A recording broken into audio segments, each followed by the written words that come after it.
Hi, I'm Cynthia from Artbeads Cafe, and today I have Candie with me. Hello, Cynthia. Hi. So happy to have you here. Good to be here as usual. Thank you. Candie is an amazing designer, and today she did a necklace that I cannot wait to show you, and she's gonna show us how to do it. And it is beautiful. You use some leather, you use some brass, you use all kind of things. Yes, this is what makes my heart sing, is pulling lots of different parts and pieces together. This piece starts out with a base of Leathercord USA, different leathers from them. We've got a few different rounds mainly.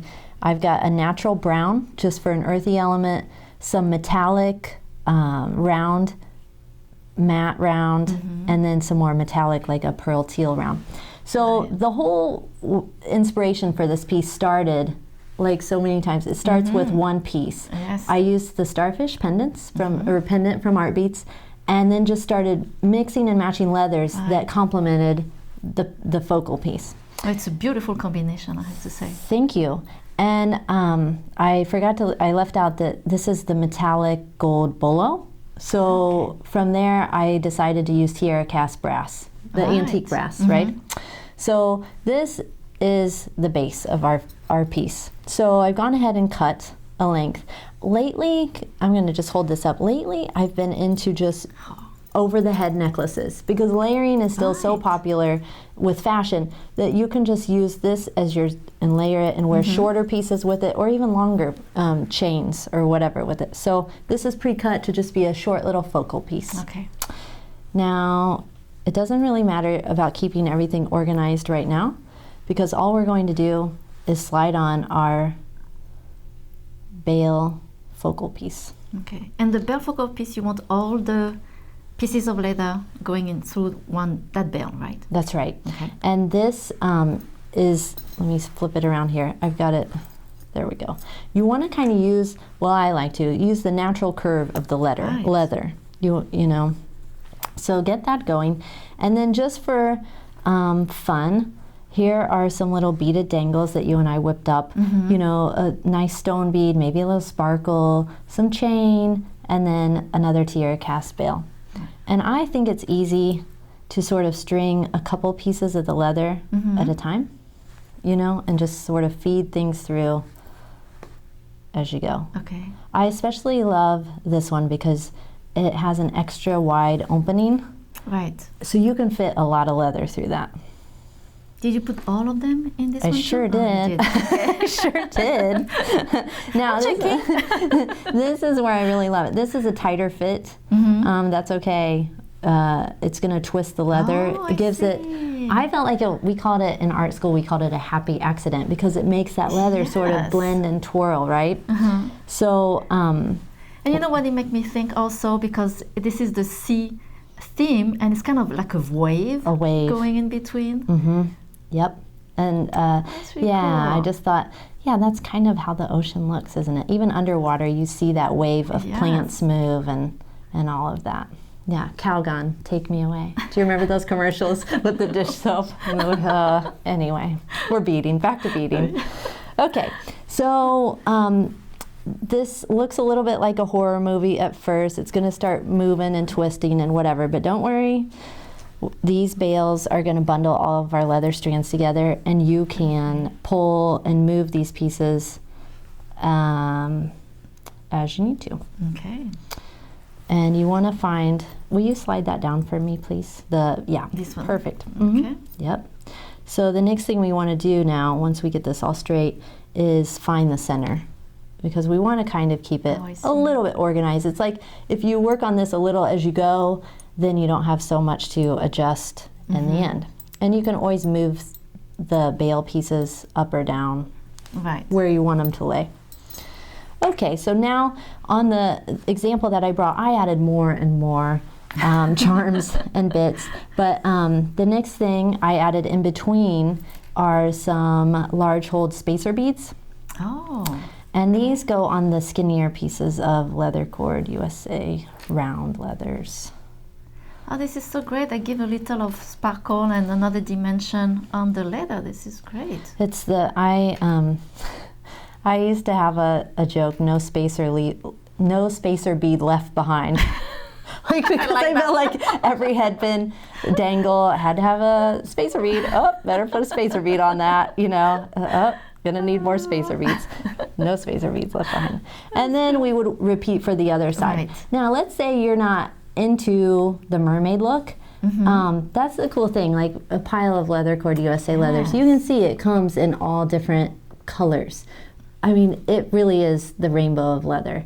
And if you don't like really bright acidic colors like the neon green, you can have natural, more natural surfaces. Right. I like this distress also. This is my favorite. I love any of the naturals, like the natural blue. It's like not as solid. It looks like you can see the imperfections of the leather underneath, or the color variances. So that's one of my favorite things about Leather Cord USA. Same goes for the bolo cord too. And also, like you could, you know, you guys have so many pendants. Like this would be just as beautiful with like the brass leaf, whatever. So if you're not into the mermaid look, you can put a leaf on it. Okay, so now I want to show you another trick for bundling multiple cords of leather. I think the thing of it is a lot of times when you're working with multiple materials, sometimes you can get too findings heavy, I think, and you can make it look like too connected, like too many jump rings, too many loops, whatever. Right. When you use the leather to bind everything up and attach it to your chain, you get a much more fluid design. So I wanted to show you how to make a spiral knot. Great. Okay, so we're going to only keep one section to do this, because if you tried to loop all of these pieces over, it would be too clunky. Right. So we're going to go ahead, and I've prepared a piece of chain, and this time I'm just attaching a couple more bails at the end, and that'll give it a nice clean look as well. So string your bail onto the end, and you're going to fold it over the chunky natural brown leather. Fold that over, and then you want to kind of keep these all so they're the same length. I see. You know, and then now we need a little help holding all of this together, and you want to kind of organize that so not all the blue leather's on one side or whatever. Right. So now this is sort of our twist tie, and we're going to fake bind this together just to hold it while we work. Or you could leave that pink on there. Not, just kidding. That looks really sharp. Okay, so I'm looking for, this is 1/2 millimeter Leather Cord USA in the same gold. And we're gonna start by, you wanna look where how much room you have. I like to start just below. Okay. And you're just gonna lay the tail of leather so it runs parallel. Right. Okay, I'm going to try not to poke our eyes out whipping this leather around. And then you're going to come up next to the binding wire. Okay. And we're just going to start wrapping down over top that base piece. Okay. I'm going to give myself a little bit more to hang on to. This is one of those things that if you don't like the way you wrap it the first time, undo it and try again. It takes this is a new skill for me, and I really love it. But it takes a little bit of practice. Yeah. So you're just wrapping over top your base cord. Do you want to tie it pretty strongly or not really? Good question. Thanks for remembering. Leave it kind of loose. Okay. You'll see why here in a minute. Now, if you want to make it match your other side, you'll want to count your wraps. I kind of just eyeball it. Surprise. Just a little thing to remember, right? Yeah. I mean, I kind of am more like, oh, that looks like 1/4 inch. So now, on that last wrap, it comes around the back, and we're going to push it up through. I also think push the tail underneath the wraps. I think it would be handy to have a toothpick underneath all of this or something. See, I accidentally wrapped mine too. Right. You could use a tweezer also, I bet. Something. Just pushing it. Yeah, just something. Well, something to lay under while you wrap, so it leaves a little spot for your leather to sneak through. Okay, so I've gone ahead. That's going through, and then I know this looks scary. Okay, let's hope it works. Here we go. Girl Scouts. Okay, so see how that's coming through. And now I'm kind of just gonna slide that up. Now, if I were really doing this, I probably would have wrapped a few more times because you have the leather. It looks cool when you get a nice big long spiral wrap. You can make them really, really long. Yes. And now this leather is super strong. You're gonna just pull both ends and then squeeze a little bit to tighten up the core. Okay. Pull again, tighten. And then if I were selling this, or even like for me, wearing it, whatever, I wouldn't be shy. I might even put a drop of glue before I gave it that last final snug, because I feel like a little adhesive, if used the right way, is okay. Right. So just now you just pulling and make sure that everything is super tight, right? Yep. And now we're gonna trim the ends and trim this pretty wire away. Sorry, wire. Getting the axe. Try not to cut the leather in the middle. Ugh, that'd be bad. But I've done that before. Oh, you did? Oh, yeah. Like, just with beading wire, when you go to crimp, like, accidentally cut the wrong. Oh, yes. You know. Midnight beading.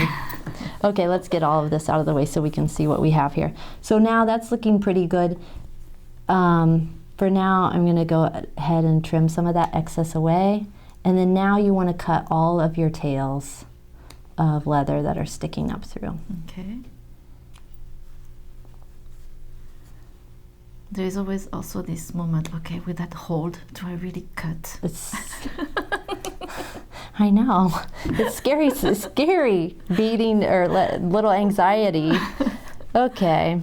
Slide all this out. And then let's see how it's looking.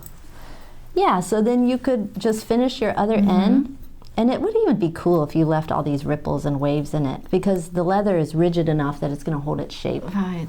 So that's all there is to it. Finish the other end. Mermaid goddess necklace.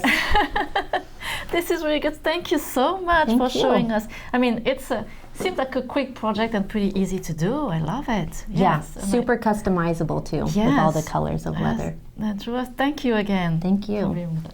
Thank you for joining us today at Artbeads Cafe. Make sure to subscribe to our email newsletter to be the first one to get our great promotion and our new ideas. And au revoir. À bientôt. Bye-bye.